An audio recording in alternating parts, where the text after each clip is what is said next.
Nick, you're unmuted. Hello, everyone. Good morning, good afternoon, wherever you are. I see we have quite a global audience.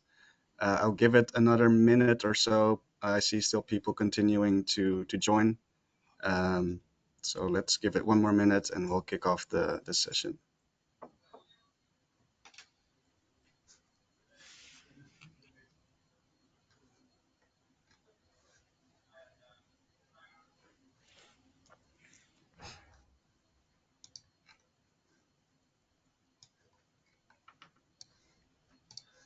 Great.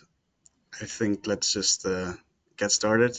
Welcome again, everyone, to Scaling EPDs, a conversation between Ecochain and Wavin.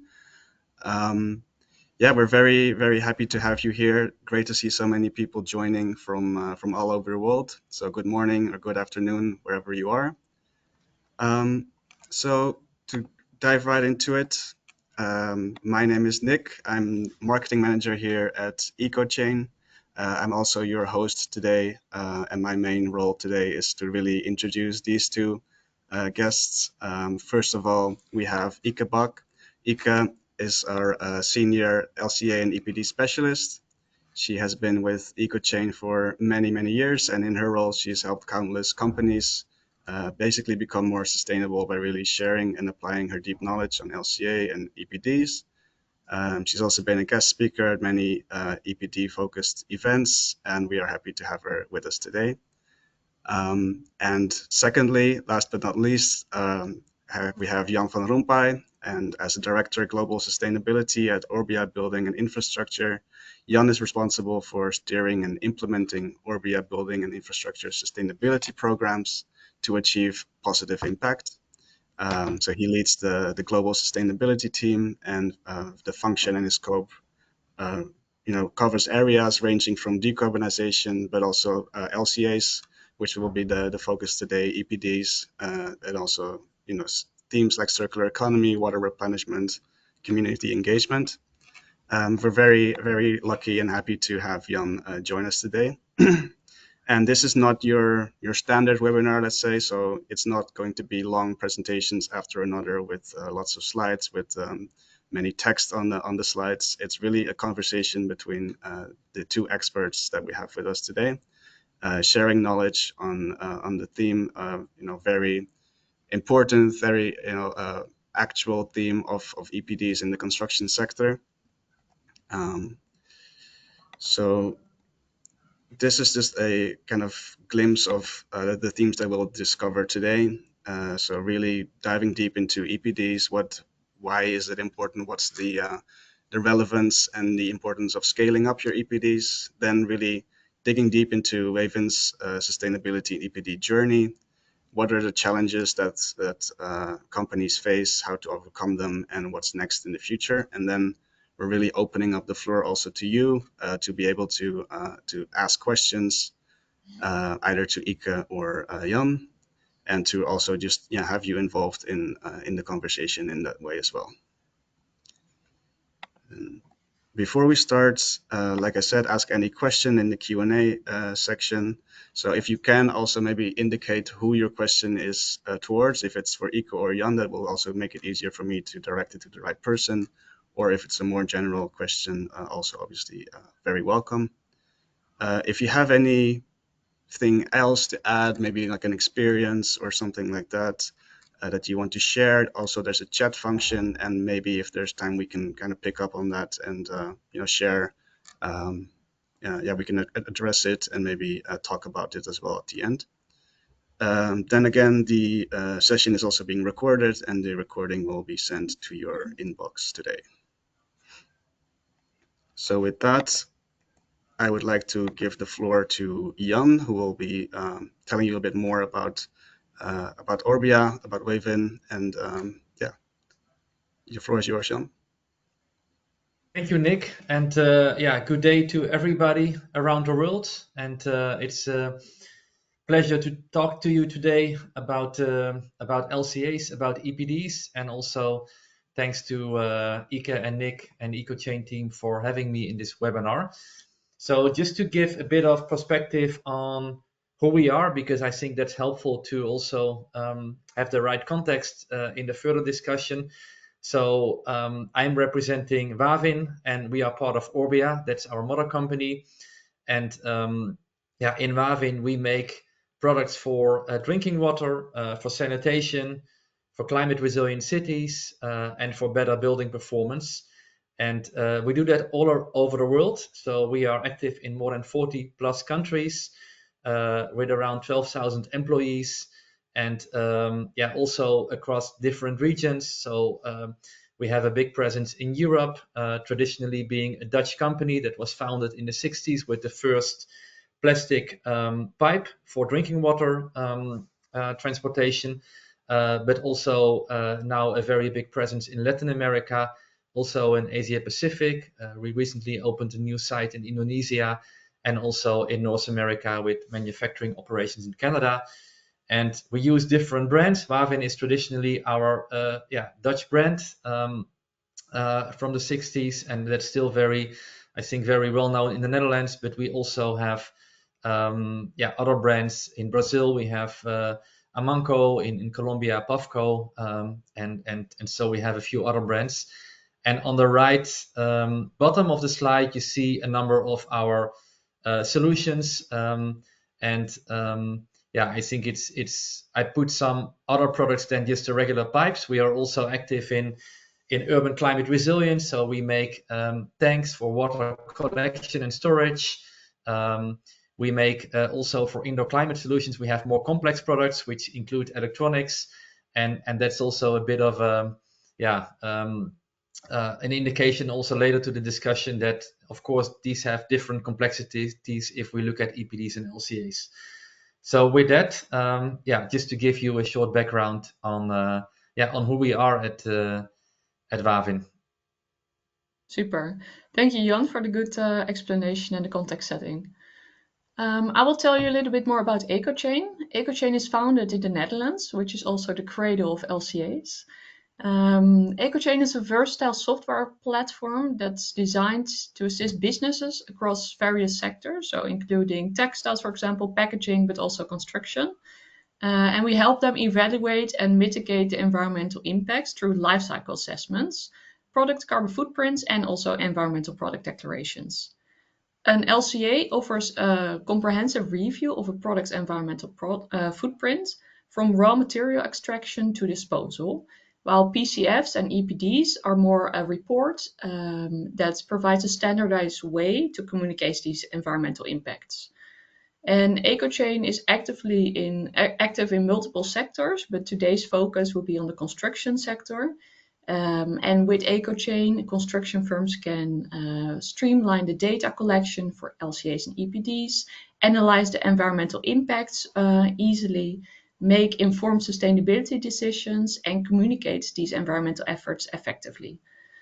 The software solution is essential for construction companies looking to meet regulatory requirements, achieving sustainability goals, and also maintain a competitive edge in prioritizing these environmental calculations. Because why is it so important to start creating LCAs and EPDs? Well, the first main driver in Europe context is a regulation, and that's called the Construction Product Regulations.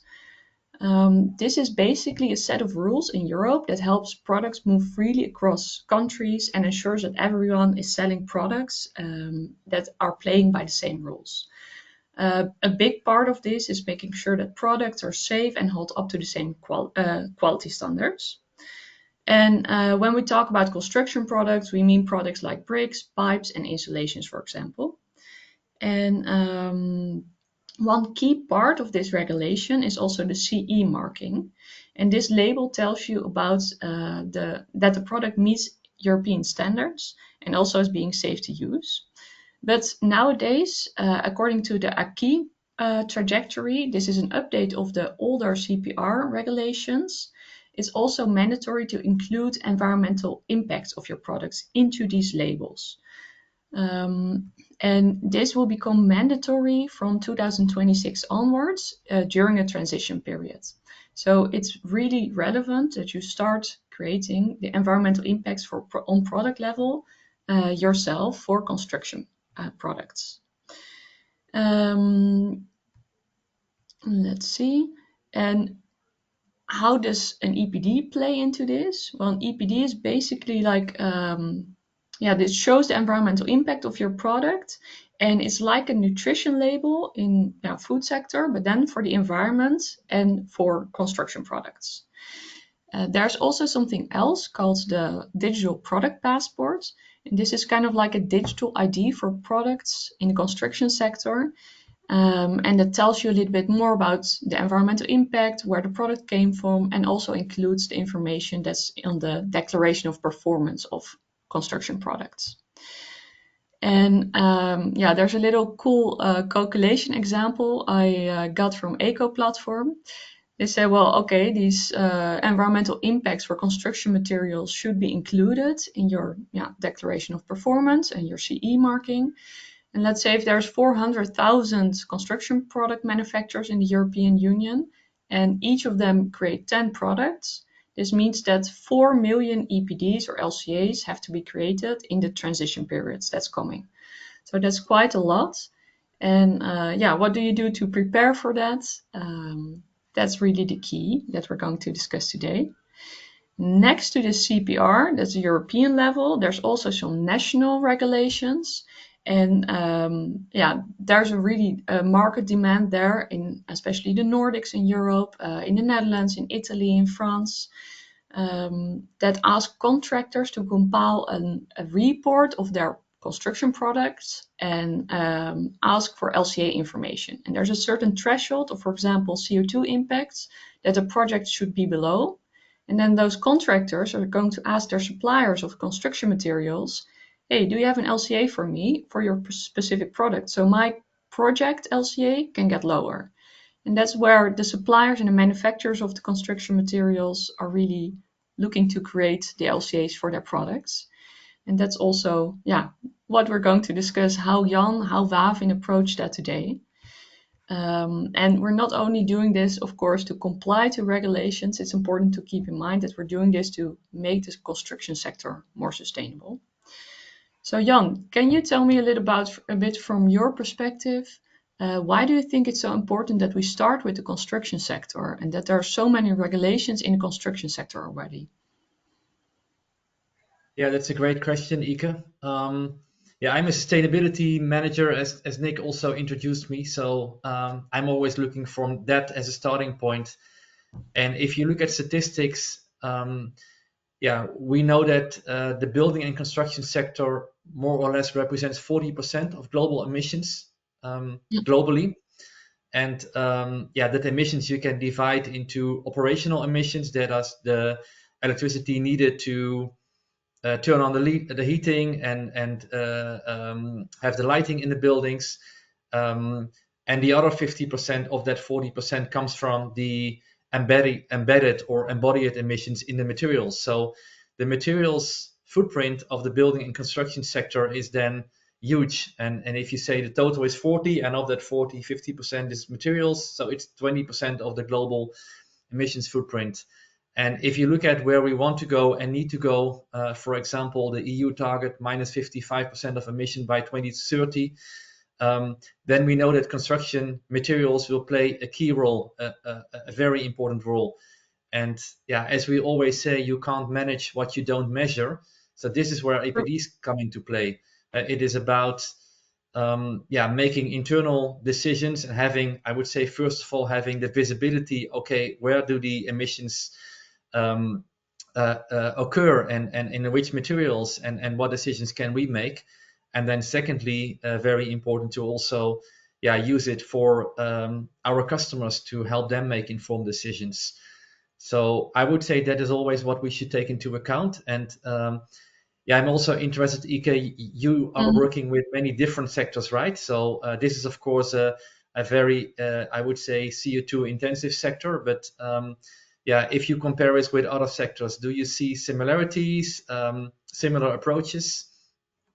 Yeah, nice question. Yeah, we work with different sectors, and there's the focus more on product carbon footprints, not so much on EPDs yet. And in an EPD, there's also other indicators involved, such as critical raw material use, for example. But you see that indicator, so raw material use, is also popping up. And for example, batteries, there's also now regulations coming up on that part. So yeah, different sectors have a different focus on indicators that are important for them. That is really interesting. And what's especially an interesting situation is if you are a manufacturer that, for example, creates steel, but the steel has different markets. So, for example, you deliver your products to the construction sector, for example, steel, but you also deliver to the automotive sector. And then you need a PCF for the automotive and an EPD for the construction sector. So those are also interesting cases, yeah. Mm. And for example, yeah, the packaging materials have the same issue. Mm. Deliver to construction, you need an EPD, and otherwise you need a PCF. Yeah. Yeah, let's move to the next topic. So I want a bit more insights into your journey, Jan, and also Wavin's journey, of course. So a lot of people watching now are maybe already started, but maybe they also need to start yet. So can you tell us a bit more about how the sustainability team of Wavin and within Orbia started? And yeah, first let's focus on how it started. Yeah. Yeah, so long before I joined 2022, so now about 3 years ago. And yeah, we were one of the first companies in the Netherlands also to start adding recycled materials to our pipes. And that was already decades ago. And for example, in the Netherlands, we had the MVO prestatieladder and the CO2 prestatieladder. I think it still Mm-hmm. exists. We were one of the first companies in 2010 to be awarded, for example, the MVO prestatieladder. So we have been, I would say, sustainability is in the DNA of Wavin, and that is also one of the reasons I joined there in 2022, making a conscious decision to join a company where sustainability is of key importance. And yeah, also if you then look at, okay, when did we start when did we start with EPDs and LCAs? Yeah, That started exactly. in Mhm. Mm-hmm. That started in 2019. We had a first tender in the Netherlands where we also then teamed up. That's also the time that we started our cooperation. That was from a big municipality in the Netherlands, a public tender around drinking water and sewer. And they asked for the first time to say they also wanted to have the MKI in the Netherlands, the ECI, the LCA report of the products that we would deliver, and Yeah. that's basically when we developed our first EPD report together with you for this specific project. Yeah, so maybe interesting for the participants in the Netherlands. We have a single indicator that stands for environmental cost indicator, and this is based on LCA results and always asked in tenders. Yeah, from the first time a couple of years ago, but now it's required in the construction sector, and that's why in the Netherlands it's a really big issue that you have to create EPDs and LCAs. Um, yeah, and how did your strategy evolve over time, the sustainability strategy, and how big was the role of LCA and EPD in the sustainability strategy, and how big is it now? Yeah, I would say so. We started in 2019 with this individual project, and Yeah, that's also when we said internally, like, this is going to be coming much more often. So let's be proactive. Let's not wait until we get a additional and new request. Let's set up this program. So we started in 2020, where we made the commitment basically and to have EPDs for our entire portfolio in Europe, and that has been a project for, I would say, 2.5 years to get that done. And by 2023, we also announced in the market that we have EPDs, environmental profiles, for all of our European portfolio. And yeah, so I would say that for us, it has really become, let's say, a default option to say we have EPDs for all the products available, and we will talk about some of the challenges. So that doesn't mean it's 100%. We also have some complex cases, Yeah. but that also means that now when we develop a new product, that developing also and creating the EPD and the LCA analysis is part of the development process, so that we take it really into account from the start, and that we say the default option is to have EPDs available. And yeah, so we have indeed completed this first exercise together with Ecochain, with the Helix software for all the sites in Europe, having this 13,000 EPDs available, which by now is already a bigger number. And since last year, we have also seeing that we get many requests also outside Europe, so mainly in Latin America. We see mainly linked there, not so much to regulation, but more to, let's say, green building, LEED certification, BREEAM or EDGE, that there is a benefit of having an EPD because it gets you additional points in the overall building score. So we have also now meanwhile started to prepare LCAs, EPDs for the Latin American market. We started in Brazil and Colombia. We have those documents now available. We are actively, I would say, engaging with the market to make sure that that we can show the value and make our customers aware that we have them. We have been looking also at our Indian sites to start with this program. So I think the development has been from, like, say, a single project to all of Europe, and then also now going all over the world. Which basically means it's a very sizable project meanwhile, and it's almost like it's an own department on its own within the sustainability team. Yeah, I can imagine indeed. Yeah. And you say that in LATAM you have more requests for BREEAM kind of certifications, and in Europe there's more requests for especially EPDs, and also the results on them are really important. Where do you think that the difficulty lies in there from the market demand? Is that clear for the sales teams and everyone, or? Yeah, I would say I would still say that it's quite a complex topic, EPDs and LCAs, and we have many different also regulations and we even have differences. That's also something we came across. What we produce in the first instance is an environmental profile. And that is where this number of 13,000 are the environmental profiles that come directly out of Helix. Those are like PDF documents with all the, those are verified by an external party. Those contain all the impact categories and the outcome, also the ECI, the environmental cost indicator. These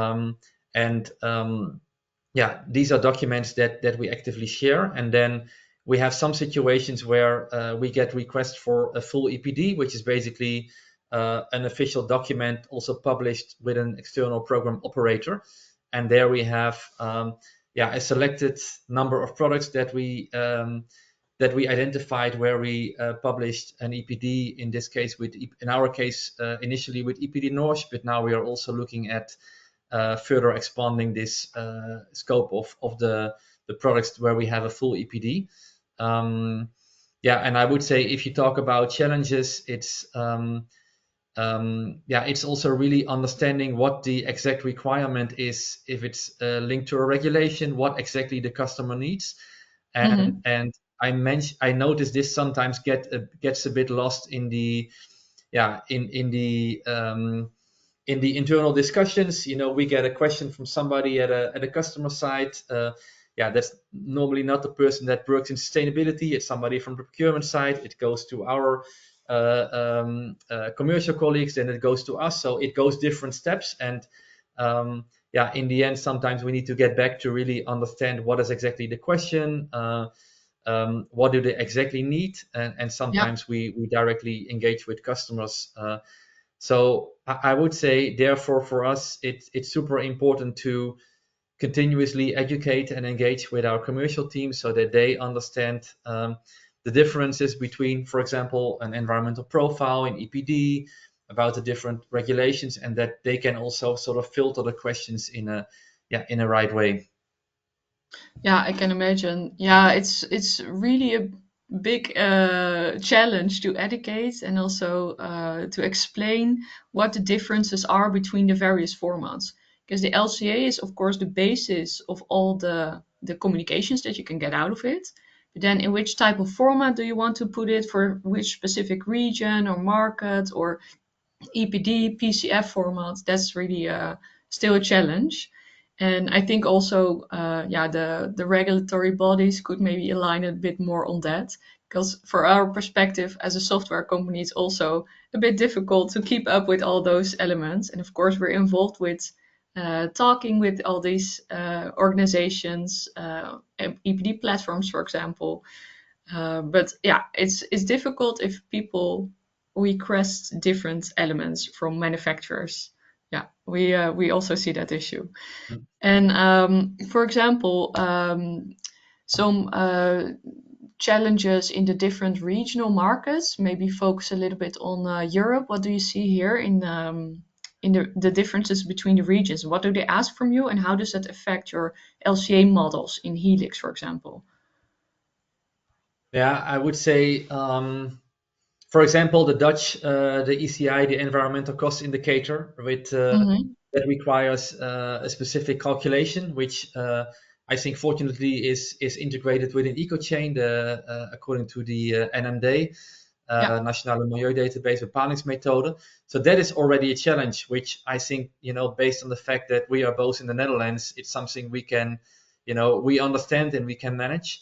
But also, like in Italy, there is new regulations around public procurement, and they Mm-hmm. require also to have an EPD.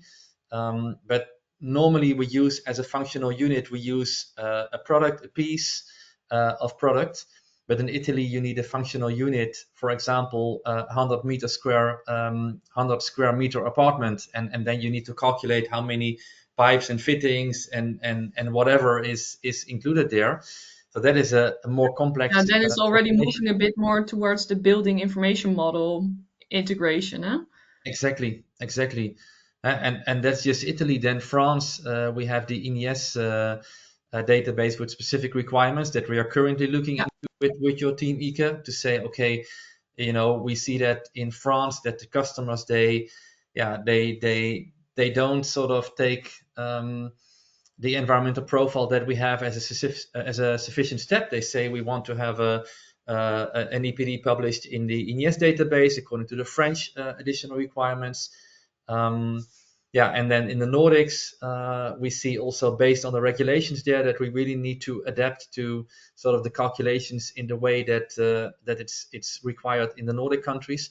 So, and that is, yeah, I would say that is quite a challenge to keep up to date, and Mm-hmm. also not to be, I would say, jumping to all the different requests that we get, and try to really, continue having a harmonized approach, because Yeah, that's a yeah, good point. many times if we talk to customers, they and we explain what we have and the way it's calculated, um, they accept it, and they say that that's fine, and they work with a lot of, I would say, European or global companies, and they are very happy that, with what we have. So it's also, I think, not just taking any request and say, okay, now we're going to do this in this way, but also trying to see if we can sort of stick as much as possible to our harmonized approach. Yeah, so you want to move a bit away from the reactive direct response and have your own overall vision, because Yeah, of otherwise, course. yeah. No, as much as possible. And of course, indeed, the customer is king. And if it's really needed to win a project, yeah, of course, Mm-hmm. that's something we need to take into account. But we see there is some, yeah, it's not always black and white. And if you explain it well, then and the customer accepts it. Yeah, so it's definitely something worth trying. Yeah. Hey, and I can imagine this is also difficult to explain within the company, like there's different requirements, but don't jump at everything, every request you get. First check with me. How do you make sure that internally people know what you're talking about? Yeah, and I think there are a few slides here that we maybe can show. Um, yeah, this is one.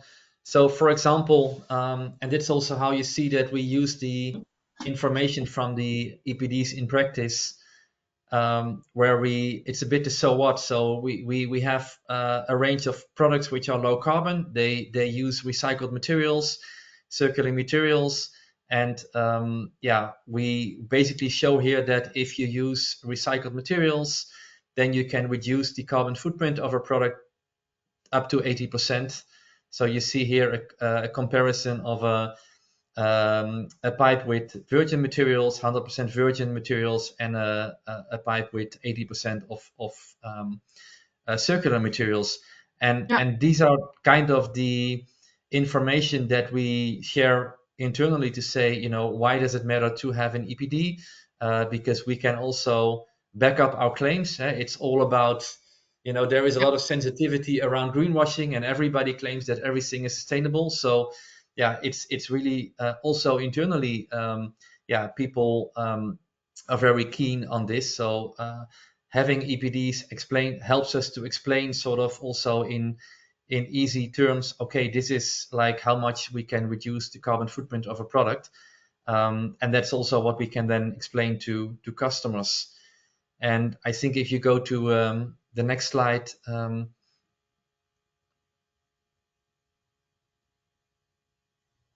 Yeah, this is an Mhm. infographic that we made to because we gave trainings to our commercial teams around EPDs, and that these are trainings of 1.5 hours. We have a lot of materials, and they said, yeah, but if we sit with a customer, yeah, we cannot show all these materials. We don't have time.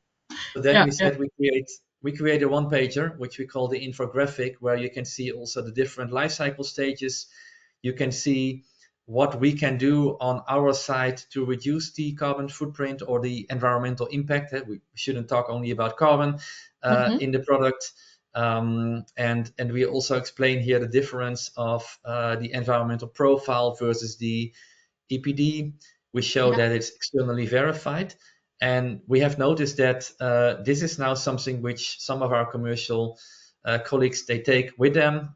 They have it available. So when they talk with customers, they just put this in front of the table and they explain it um, based on this one pager. Oh, that's So amazing. So this is the conversation starter about sustainability in sales conversations. exactly. Yeah. Yeah. Yeah. And also to a bit, yeah, because you cannot take away all the complexity. You cannot, and you need to be able Mm. to explain the different life cycle stages, for example. So we first said we can make it like super simple, but in the end, yeah, if you look at all those different data points in the different life cycle stages, you also want to, yeah, still be able to explain that, and why is something in A3, in our case, the manufacturing, why is that, this number? So then it helps to have something like this. Yeah. And do you have any insights if this information sheet is used mainly in markets where sustainability is already a topic, or do you also use this kind of as a competitive edge in your sales conversations? Like, oh, and that we also do a lot on sustainability? Yeah, I would say it's definitely also the second one. So of course, Oh, yeah. wherever it is needed. Hmm. But for example, in Latin America, it's sort of more, yeah, it's not a regulation yet. So it's like it can give you a lot of benefits. Um, but what we see is that, yeah, I think it's super important if you make claims about sustainable products that you can back it up with data. And then you talk about EPDs and LCAs, and then that is a complex topic, and then it helps to have like such a one pager where you can sort of yeah, in easy ways explain it while still having sort of yeah, while still having the sufficient level of detail. Yeah. And moving a bit back to the topic of EPD. So environmental profiles and these types of sheets bring you a long way, but sometimes you have to create an EPD, right? What are the biggest hurdles there in creating product-specific EPDs at the moment? Yeah, I would say a number. Like the first is which platform operator you choose, and how much is that accepted in different markets. We have, let's say, you know that I think much better than I do, but you have, like, in the Netherlands and in each country in Europe, you have a different platform operator, and I Yeah, think the guys in Sweden were smart. They call themselves EPD International. yeah. So and if you talk to different customers, they all have their, let's say, I would say, preferences, and they say, yeah, can you put it like in Germany with IBU, or can you put it Mhm. like whatever. So I think the first question is, which one do you choose, or do you choose one, or do you say each local market, you choose your own platform operator? But we say, okay, we are a global company, we want to be efficient, so we want to choose one, and we are in the process now of confirming who's that going to be. Yeah. So I would say that's where it starts already on which one to choose. And then I would say also, with that operator that you choose, you need to be sure that you can satisfy the different requirements that you have.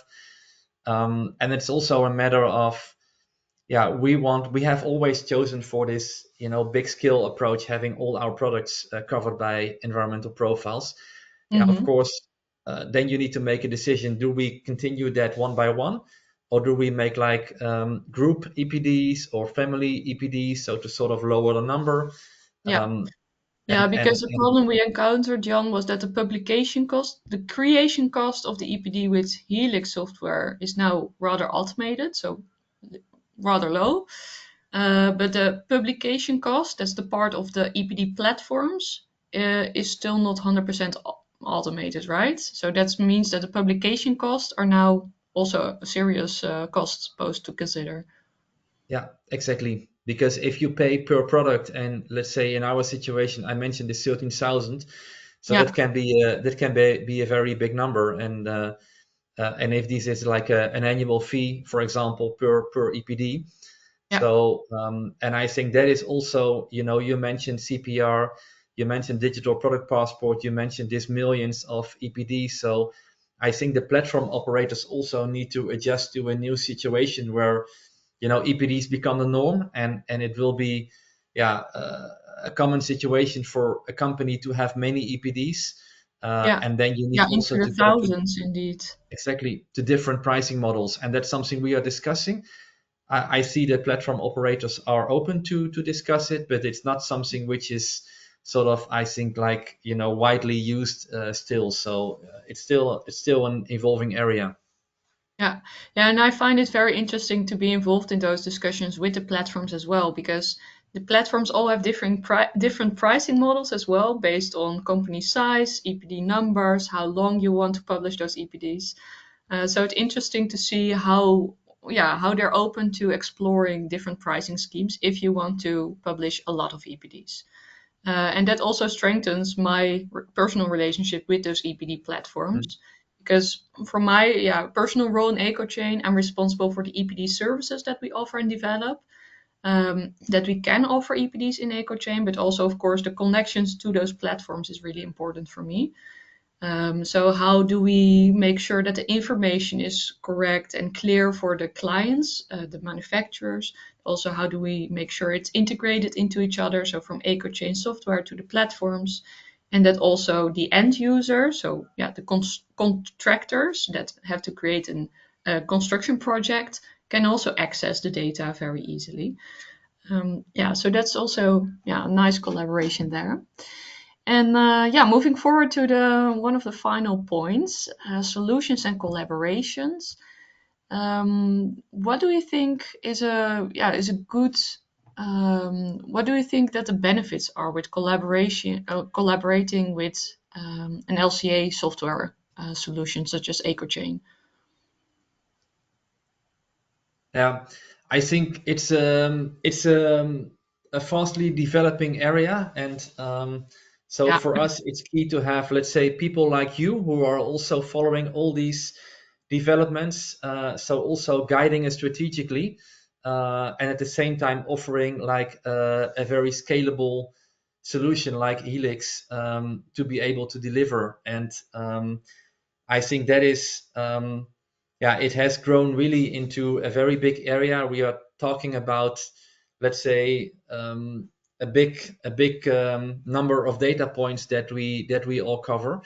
And Hmm. yeah, that is something that you need to strategically plan. We have many different sites. We have sites in different regions. Um, so I think for us, it has been really key to have sort of also your strategic guidance, and we have sessions basically that we plan, I would say almost quarterly, to look at the next steps, look Yeah. at, okay, now we have all this data, how do we maintain it, to also look at the models that we have built together and the templates for sort of making it as easy as possible to get data out of our system into Helix. Hmm. So yeah, I think if you ask about, okay, what is successful collaboration, I think it's really having the strategic approach, and also, yeah, adaptive to the different developments that we see, and at the same time have a very yeah, pragmatic approach, and with Helix to be able to, for company like ours that are active, that have multiple manufacturing sites, that have thousands of products, Yeah. yeah, to still be able to manage that in an efficient way. Yeah, and I think from Ecochain's perspectives and also my personal opinion, I've also worked on collaborating with Wavin and the implementation of the actual LCAs in the manufacturing locations. But other colleagues also give back that they really enjoy working on such a larger scale project, because then you have the freedom also to create templates, to dive into the ERP system together, to see what works, what doesn't work, and to really streamline the process there. And I know that's also yeah, it's also really cool to work with such a visionary company, let's say that, because yeah, 13,000 LCAs of products in Europe and now even more. Yeah, it's a really a cool yeah, point to work on, for also from an LCA practitioner's Yeah. perspectives and the software.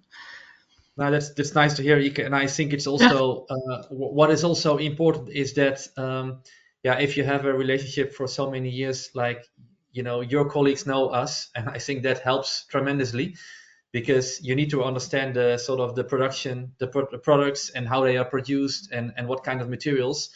Um, and I think that's super important, because yeah, otherwise that could also lead to errors if you don't sort of have the context. Yeah. How can you make the right decisions? And yeah, just to give like also a practical example, our EPD LCA manager left by end of last year, and Hmm. so we were at and of course the questions we get from the market are continuing. So yeah, there we agreed together to have like an interim support from Ecochain to support us basically in these months until we have a new person on board to take up the role of EPD LCA manager. And I think that's really only possible because there are people in Ecochain that know us and that can basically step in immediately to say, okay, we know, what are the open actions, we know what are the open projects, and that is working very well. So I think also the flexibility to even, at some point times we take a bit more work and we say we can do this, we need a Hmm. bit less work on your side. At sometimes, like we are now, we have a resource issue on our side, and then you can step in. So yeah, I think that has also been proven to be very helpful on our side. Yeah, and I think that collaboration type is really what is, I think, the best fit with Ecochain as well. Companies who want to do themselves all the work, who want to learn, who want to be the owner of the whole project, but of course with the guidance, the expert guidance where necessary. And then yeah, we're there also for certain strategic questions or topics. I can be flown into the project to help and do a deep dive on a certain topic, to facilitate conversations with external parties, for example. And yeah, I know that my colleagues really enjoy working on those types of projects, to really empower manufacturers like Wavin like this. And it's a great example that we did there. I see that we're closing in on time, Jan, as much as I enjoyed our conversation between us. But I think maybe we move over to the questions, Nick? Sure. Maybe the first question can be, do you have any general advice for companies just starting out on this journey? Maybe Jan, you can share a few words. Yeah, I would say, don't get stopped by all the complexity. Just get started. Start making a plan. Start with defining which products to go first. Get experience with it. Get a partner, and yeah, I think then you learn along the way. And I think don't wait until all the regulatory complexities and about digital product passport, because I think that will be evolving over the next 5 or 10 years. So you can wait a long time. So I would say get started, and Mhm. and I would say keep the purpose in mind. So it's about making informed decisions about transforming to a low carbon economy, which I think is what we all need. And this will give you insights which you can basically start managing and start working on internally, but also having the discussion with your suppliers, with your customers. So I would say if I would have, let's say, the key things is get started, and then get the experience, and don't just look at I have a document, so next, but also look at it and learn from it, and make start making decisions based on these insights that you get. Yeah, that makes sense. Really great insight so far, guys. Maybe to this one is quite related to that. Maybe zooming in a bit, a question from Nathan. I want to map out the CO2 emissions of a product and do this in the scope of Cradle to Gate. Do you have any tips? I already have the EPD of my supplier. I only need to map out the emissions of the transportation and the production process. Hmm. Maybe Yeah, Ieke, sounds you good. can. Yeah, then you're already a far away, Nathan. Really nice. Yeah, then I would say the next thing you would need is information on transport distances and mode, and an overview of what emissions you use in the production. And of course, you need a way to couple the environmental impacts from a database. And for that, you need LCA software. So software like Mobius or Helix from Ecochain. Great. Let's see. There's a few more questions, actually quite a lot. Mhm. Oh yeah, there's Um, also relevant help center articles available on our website that show you which data you need to collect and some yes, courses. absolutely. Question from Steven. Do you have each individual Helix product report externally verified? Jan? Yes, we have that. We have each different environmental profile out of Helixes and is externally verified. So we do this site by site approach. So we create all the environmental profiles for a site. We have a site report which then can sort of cover 250 or even 500 products. And that report is then verified by the external verifier, in our case SGS. And that means that all the environmental profiles that we then generate have this external verification. Yeah. But the short And they're answer is modeled on yes. the piece level, huh? Yes, it's Yeah. by piece. Yeah. Hmm, nice. Question from Frank. Why do the Netherlands still calculate with MKI in euro per piece or euro per square meter, while the rest of Europe is calculating in millipoints per piece or millipoints per square meter? Yeah, good question. Yeah, there's several approaches. But actually, if you follow the main LCA standard for construction, that's the EN 15804, then you have the results for both calculations. So Hmm, the MIDI points and the ACI are just single scores that you can derive from the original LCA. So if you have the basis, which Wavin has, then you can calculate both. And it's just an added value that you can also display it on the environmental profiles, the PDFs that you share, but without that, you can also use it. great. Question from Anna Carolina. Good morning. I would like to ask if there are quality criteria to verify whether an EPD is reliable. with so many EPDs registered worldwide, how can I confirm the quality of the declared results before considering this EPD in my project calculations? Yeah, that's a really good question. I would recommend going for an EPD that's published by a recognized EPD platform. If you are in Europe located, I would suggest the EPD platforms connected to Eco platform, which all hold up to the same general program instructions guided by the Eco platform standard. Great. Question from Brightworthy. Considering the construction sector, how do we make the product category rules in order to do an LCA of GFRP, for example? Can you help with the general description of that? Really good. So there's two ways of creating PCR, program category rules. In those rules, you agree with the sector, for example, the piping sector or the insulation sector, which LCA assumptions you're going to follow. So, for example, you can select this dataset, but not that dataset. So you create a level playing field. And how can you do that? There's two ways. One is on the European level, and the other one is connected to an EPD platform. And if you want to know more about the process, you can contact me or the EPD platforms. Great. Really great insight so far. Let's see. Oh, this is a follow-up question on the MKI. Does Ecochain have an option to recalculate the results from MKI euro to square meters to millipoints per square meters and vice versa? Well, you already explained a bit on how to get from one to another, so I think True. that's already...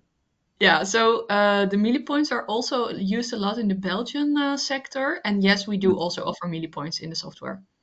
Great. That's, I think, good to know. Guys, if there's any more questions coming on your way, if any specific things you need to know, keep them coming. We have a little bit more time left. Maybe a question for Jan. How do you prioritize which products to create EPDs for first? Yeah, it's basically we looked at sort of the requirements from customers. Like we know that products that go in public tenders, that has basically been as a start, and then we have rolled this out for let's say all of our main products. And then we have, of course, looked also at countries that are more sensitive. So we have not done, let's say, all the sites at the same time. So we have done this over 2.5 years. So we have also that there made a prioritization. And now we are moving like in Latin America. And we, that's, I didn't mention that, but we have products that we make ourselves, which is easy because you have all the data, but you have also some products that you buy and resell. That's what we are now looking at, where you need also where you're dependent on your suppliers, and so those products have been, let's say, not in the first wave, and we also have much more complex products like with electronics. That's also where we are now working on with Ecochain, which we didn't include yet in the first wave. So yeah, that's a bit how the privatization has happened, Nick. Great. How often do you need to update an EPD, or do you need to update EPDs at all? Good question. Jan, you want to take it first? Yeah, we know, and I think, please confirm it, Ieke. So it's every 5 years. They are valid for 5 years. But of course, when we make changes, and that's, I think, one of the challenges, we are, making changes in production, in products. We can change the bill of materials. So that's also an active discussion we have with Ieke and her team. Like, okay, how can we go to more dynamically updating our LCA data? And if we find a way to automate it in a better way, I think that is for the future. But I think for now it's 5 years, and if there is really a key event that we know will have a big impact, we can do it. But I think the future is to have this more dynamic. Yeah, and that's why we're also exploring an API connection for the data from a Wavin system to the Helix system to automate that a little better. And of course, also when rules and regulations change. So recently, the the regulations from the rules from EPD platforms updated. So they now require a newer version of characterization factors, which is very LCA technical. I won't bother you with the details, but that requires also an update of the calculated results. Great. And how much does it cost? What is the cost of creating an EPD? And is that always the same? Is that based on any indicators? What can you say about that? Yeah, good question. On average, we've calculated also with Wavin's case study that for verified LCAs and EPDs, it's on average 50 euros or less. But that, of course, only applies if you apply it on a large scale. So if you would calculate only one LCA, yeah, then of course you would have to put a lot of resources into it. Also, the support from our side then becomes more expensive for one LCA than if you do it for 13,000, and you can reuse that information. Yeah. We also have some questions about pricing of the Ecochain software for specific industries. I know this is obviously quite dependent on different things. So maybe you can share a bit more on what we would Yeah. analyze basically in order to determine that. Yeah, definitely. Of course, I'm not a salesperson, but an LCA expert, but I know a bit about the pricing as well, of course. So what we would need to know is the size of the production site. We have several sizes of subscription to Helix. So if you have a rather small site, then it's a lower price than if you have a really large site with a lot of production products. And also it is per production site. So if you have one site, that's one price, but if you have multiple, then they Yeah. pay per site. And if you have more sites, then of course, Yeah. contact to us for. Yes, we have our contact details, and our team will be happy to talk to you further on this and answer any other questions you might have around basically anything. Yeah, Um, exactly. I think, are there any last words, any advice that you would give maybe, Ieke? So I think we had some advice from Jan already. hmm What would your key advice be also, with your experience working maybe also with some smaller companies? What Yeah. would be the differences that maybe that are important to take into account? I would say just start. It doesn't happen overnight that you have the results, but the results are really nice to have a look at. They're really nice structured visually in the software. And when I show the results to the manufacturers, they're always like, oh, these insights are so cool. My products, this and this impact. And then they show it internally and they say, okay, we can do research and development here and here. And it's just really nice to be able to have something so visual in terms of sustainability to show to your colleagues, and that they really feel Mhm. that hands-on we can do something with it. And yes, you also want to comply to the regulation and the market demand, but for me the most important part is to drive sustainability in the construction sector. And for that you need tools in your toolbox and visual support, and also start collecting the data. That's really important. So don't wait, just start. And if you don't know where to start, here, book the session with me. I will explain it to you. Exactly. I think Yeah. that's a great way to close. As you see here, we have a QR code for a free 15-minute session with Ieke. Her calendar is filling up quite quickly, so don't be scared or don't worry if there's no availability. There's also her email address, and the right person will follow up with you regardless to answer any questions that you might have. Jan, thank you so much for joining us today. Feel free to follow Jan also on LinkedIn, where following the journey further on. And with that, I would like to really thank all of you for joining today, and of course, thank you to Ieke again and Jan for the really insightful conversation. And hope to see you soon also in future events. And wishing you Super. all a wonderful day. Thank you so Thanks, much. Nick. Thanks, Jan. Thank Bye. you. Thank you, Nick. Bye You bye. can. Bye bye.